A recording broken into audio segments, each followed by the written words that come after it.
Baie welkom by die erediens vanaand.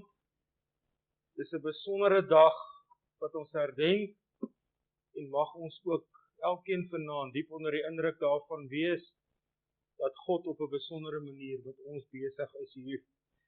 Ons gaan begin met 'n toetrede lied uit Gesang 159 verse 1 en 2 en dan bly ons staan vir die foto met die seën en dan spontaan daarna sonder aankondiging Gesang 208 verse 1 en 2 as lofsang.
Aan hom wat op die troon sit en aan die lam behoort die lof en die eer, die heerlikheid en die krag tot in alle ewigheid. Geliefdes, genade en vrede vir julle van God ons Vader, van Jesus Christus die Here en van die Heilige Gees. Amen.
Terwyl ons so bly sit, kom ons bid saam.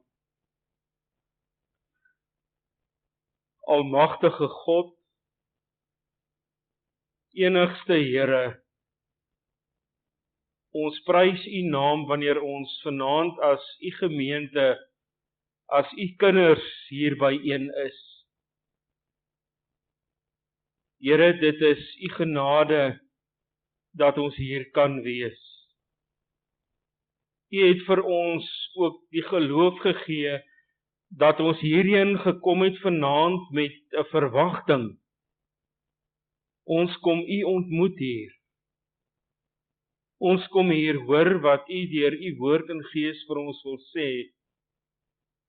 En daarom vra ons, Here, dat U vir ons rustigheid sal gee, dat U vir ons kalmte sal gee, en dat U vanaand ook ons harte ontvanklik sal maak vir U woord. Help ons, Here, om te hoor. En om dit wat ons hoor, ook in ons harte kan bewaar, sodat ons dit as 'n rigtingwyser kan wys wanneer ons hiervandaan verder gaan. Ons dank U, Here, dat ons as gemeente die geleentheid het, die voorreg het, om hier in eredienste bymekaar te kan kom. Om U hier te kom aanbid en aan U die lof en die dank te gee vir alles wat U vir ons doen en wat U vir ons gee. Dankie, Here, dat ons hier ook die gemeenskap van gelowiges kan ervaar. Dat ons mekaar se lief en leed kan deel. Saam met mekaar kan lag, maar ook saam met mekaar kan huil en mekaar kan troos. Dit is alles net genade. En daarvoor dank ons U. Vergewe ons asseblief ook vir die kere wat ons ongehoorsaam is in ons eie kop volg en nie leef en doen soos wat U dit van ons vra nie. Ons bid dit in die naam van Jesus Christus, ons rots en ons verlosser. Amen. Gemeente, ons skriflesing is vanaand uit Psalm 47. Die opskrif by hierdie Psalm: God is bo almal verhewe. Vir die koorleier van die Koragiete 'n Psalm: Al julle volke, klap julle hande, juig tot eer van God met 'n jubelende stem. Want aan die Here die Allerhoogste kom eerbied toe. Hy is die groot koning oor die hele aarde. Hy het volke aan ons onderwerp en nasies aan ons onderhorig gemaak. Hy het ons besittings vir ons uitgekies, die pragtige land van Jakob wat hy liefhet. God gaan nou op na sy tempel toe onder gejubel. Die Here gaan op terwyl die ramshoring blaas. Prys God, prys hom met psalms, prys ons koning, prys hom met psalms. God is koning oor die hele aarde. Sing vir hom 'n lied. God is koning oor die nasies.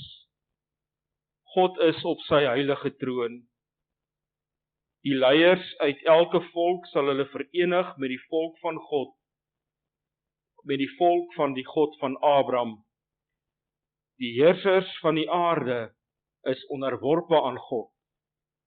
Hy is bo almal verhewe. Ons lees tot sover. 'n Mens leef nie net van brood nie, maar van elke woord wat uit die mond van God kom. Gemeente, kom ons sing saam uit Gesang 425 en ons sing daarvan verse 2 en 4.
Psalm 47 verse 8 en 9.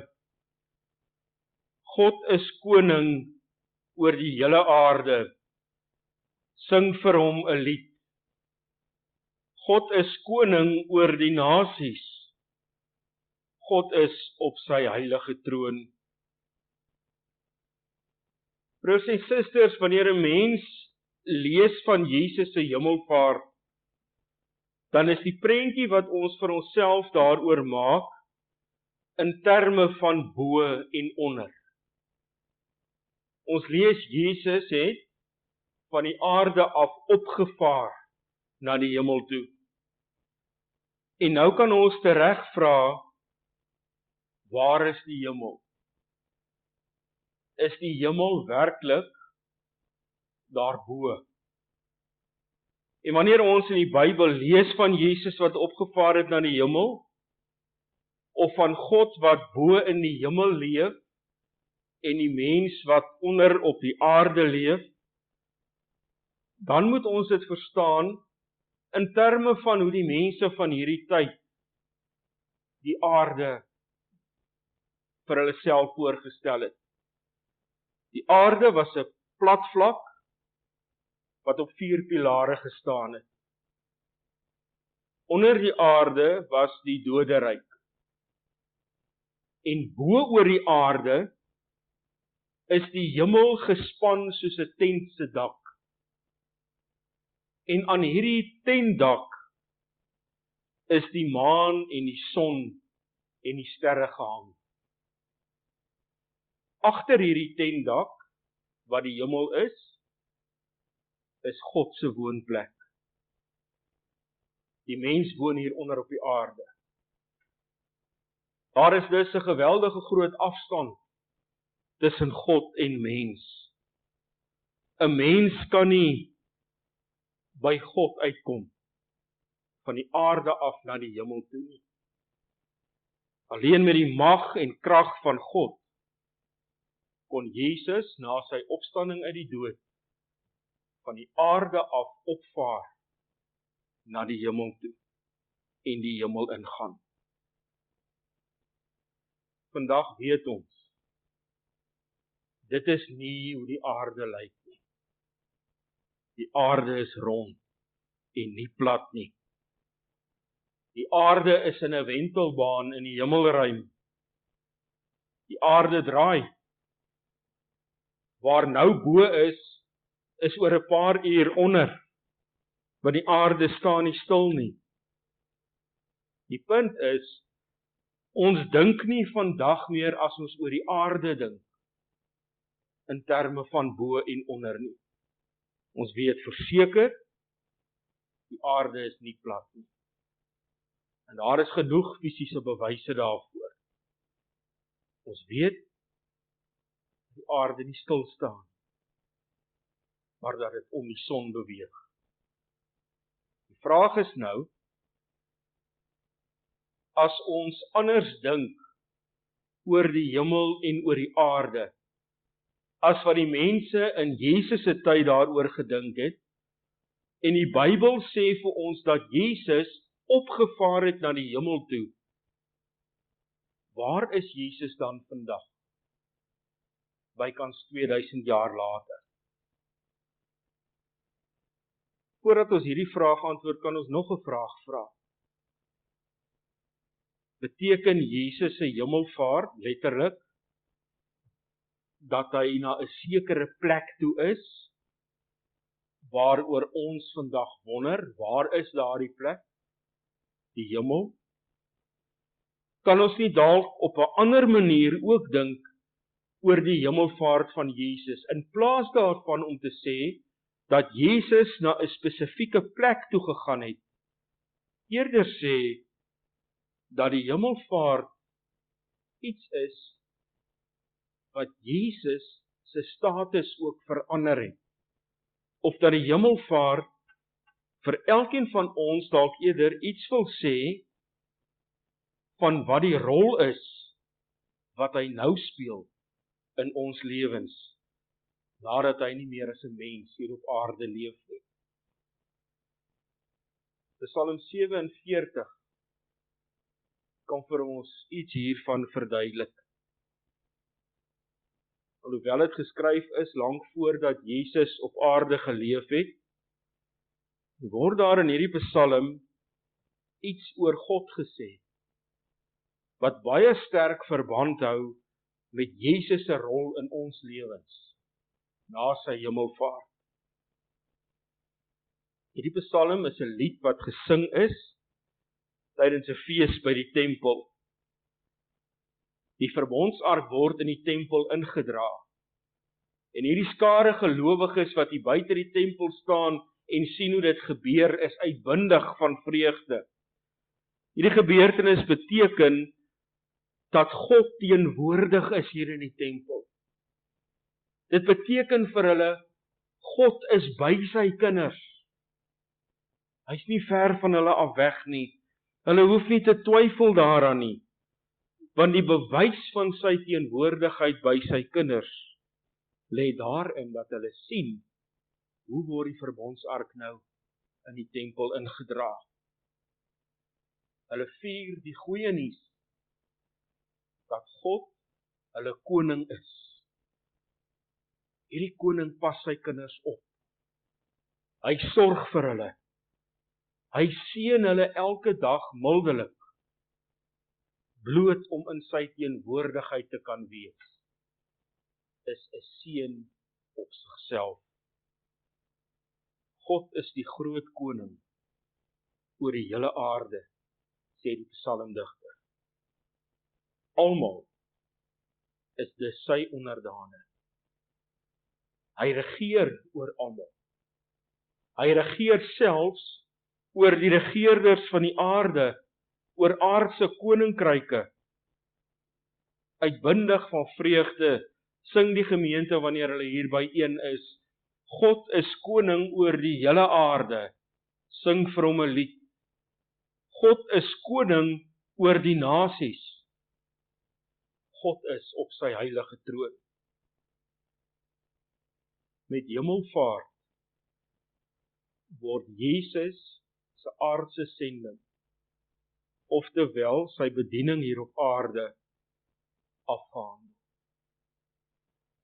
Jesus leef nou nie meer hier op aarde as 'n mens nie, maar hy bestyg nou die hemelse troon, van waar hy saam met sy Vader regeer. Dieselfde God, waarvan ons in Psalm 47 gelees het. Jesus regeer nou, saam met hom as koning. Pilatus, wat die een was, tydens Jesus se verhoor vir hom gevra het, is jy werklik die koning van die Jode?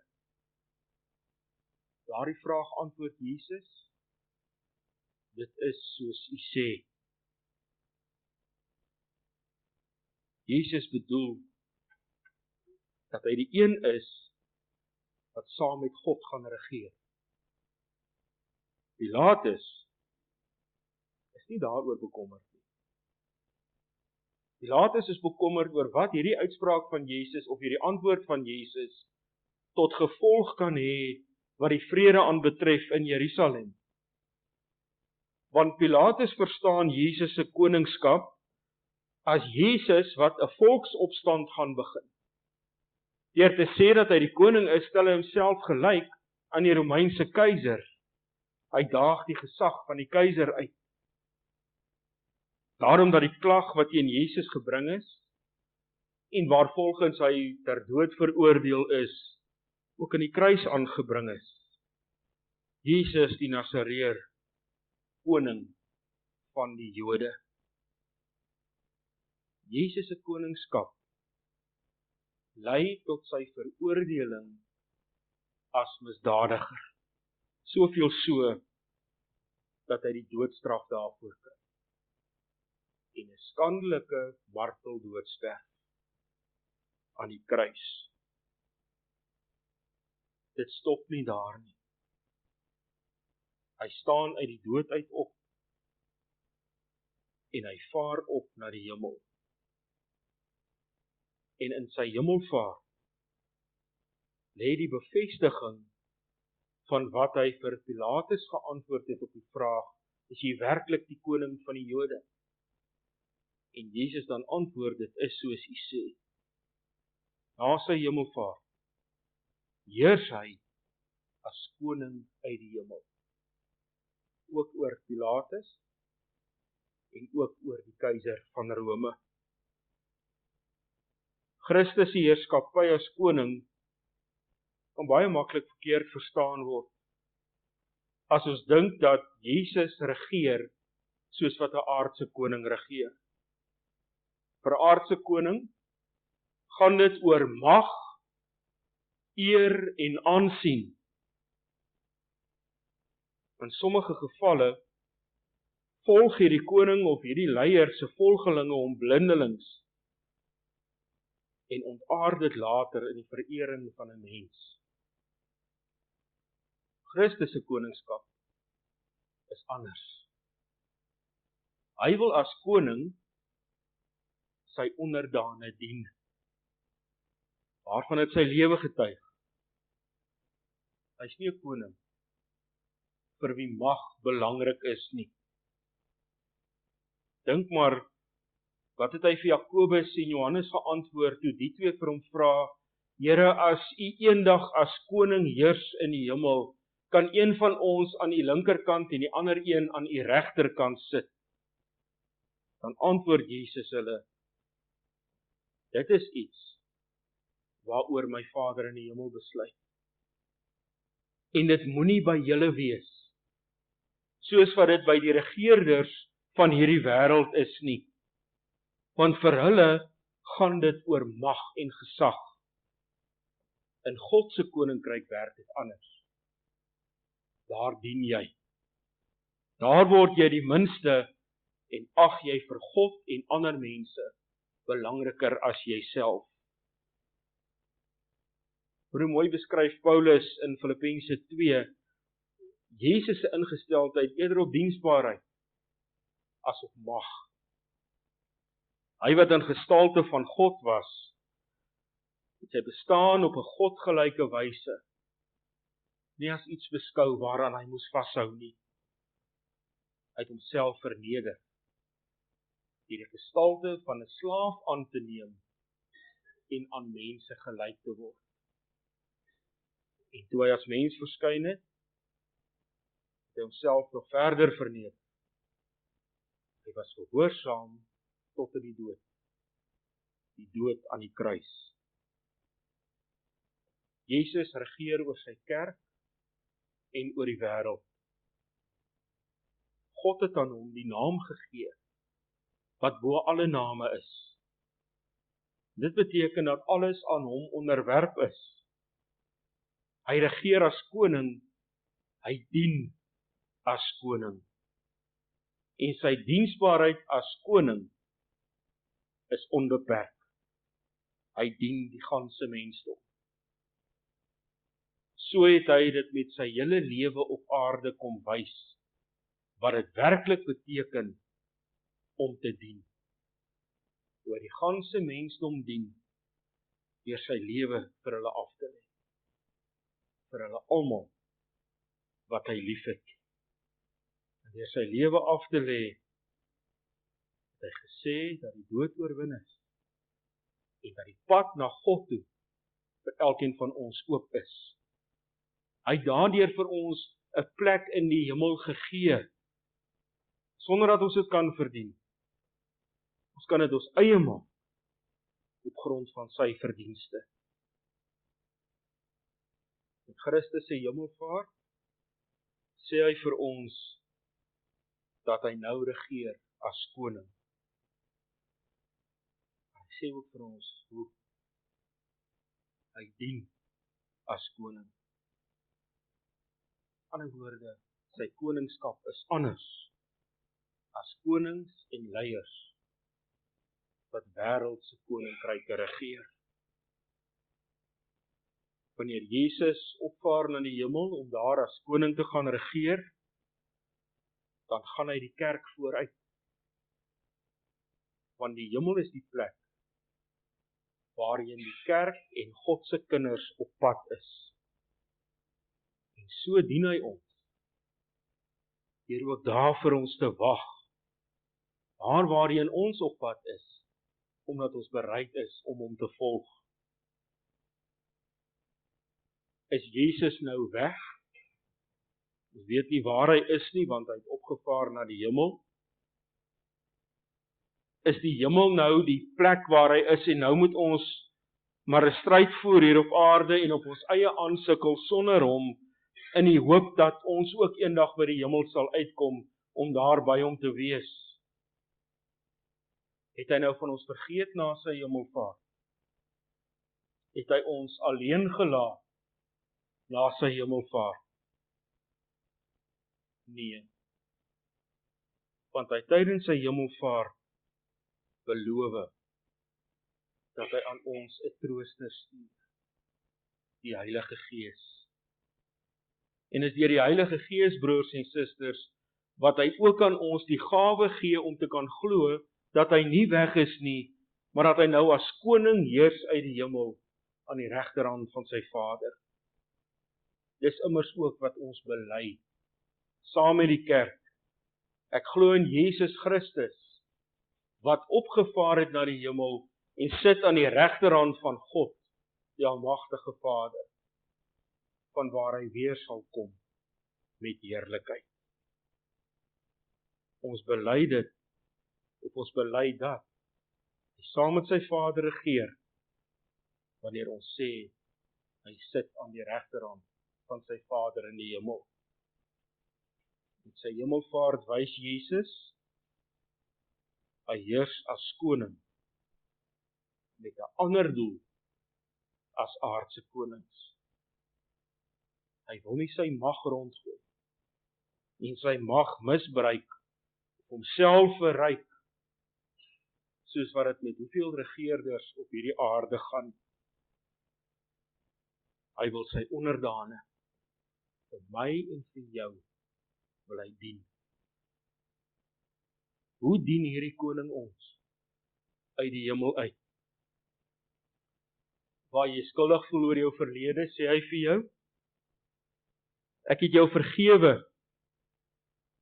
toe ek jou gedien het, deur my lewe aan die kruis af te lê, om in jou plek te sterf, sodat jy die vrymoedigheid kan hê, om in God se uitgestrekte arms na jou toe in te hardloop, as iemand wat seker is, God het jou lief. Wanneer jy alleen voel, omdat mense jou verstoot, of van jou vergeet het, sê hy vir jou, God het jou lief. En ek het jou kom soek, om dit vir jou te wys, toe ek aarde toe gekom het. En dit sien ons broers en susters, en hoeveel kere, wat Jesus mense gesond maak, wanneer hy verhoudings weer regmaak, tussen mense, maar ook tussen mens en God. Wanneer jy bekommerd is, want die golwe en die wind in jou lewe, word al hoe sterker en sterker, en jy voel, dat jy nie meer langer gaan staande bly nie, en jy gaan sink, dan sê hy vir jou, ek is hier. Ek steek my deurboorde hande na jou toe uit, om jou te keer dat jy sink. Gee jou bekommernis vir my, dat ek iets daarmee kan maak. Moet jy dit nie dra nie. So regeer ons God uit die hemel uit. Hy gebruik nie sy allergrootste mag om ons te intimideer en bang te maak nie, of om die lewe vir ons moeilik te maak nie. Hy gebruik sy allergrootste mag om my en jou te dien. Dit is hoe hy regeer, nadat hy van die aarde af na die hemel toe opgevaar het. Wanneer jy dink aan die hemelvaart, wanneer jy daaroor wonder en 'n klomp vrae daaroor het, weet, dat Jesus nie weg is nie. Hy is in die hemel toe. Hy regeer vanuit die hemel. Hy dien my en jou as koning. Nog so 'n koning is daar nie. Wat 'n geweldige troos is dit nie om te hoor. Amen. Kom ons bid saam.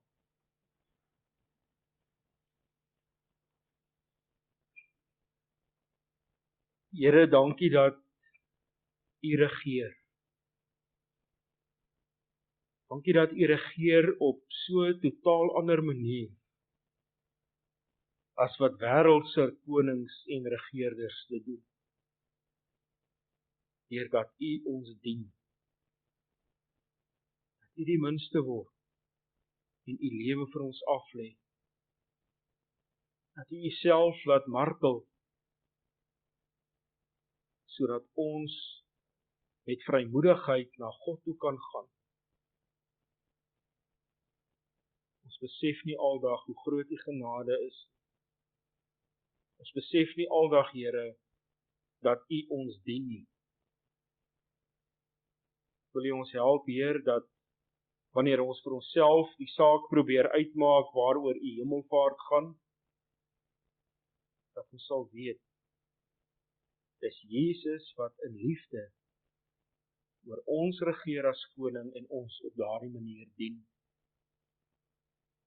Maar wil U deur U Gees ook vir ons die krag en die leiding gee, dat ons ook sal gaan dien.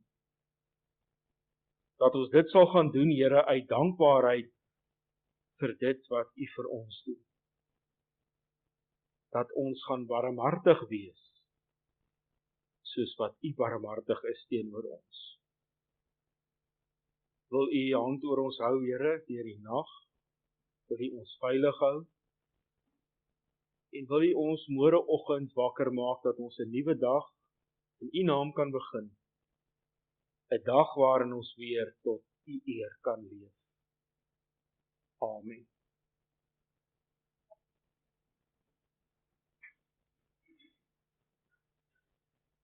Gemeente, ons sing ten slotte uit vonk 574, daarvan verse 1 tot 4, en dan bly ons staan daarna vir die seëngroet, en ook die wegsendingsled, Gesang 567, verse 1, 2 en 3.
Ontvang nou die seën van die Here en gaan in vrede Die Here sal julle seën en julle beskerm.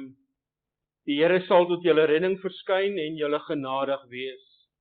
Die Here sal julle gebede verhoor en aan julle sy vrede gee. Amen.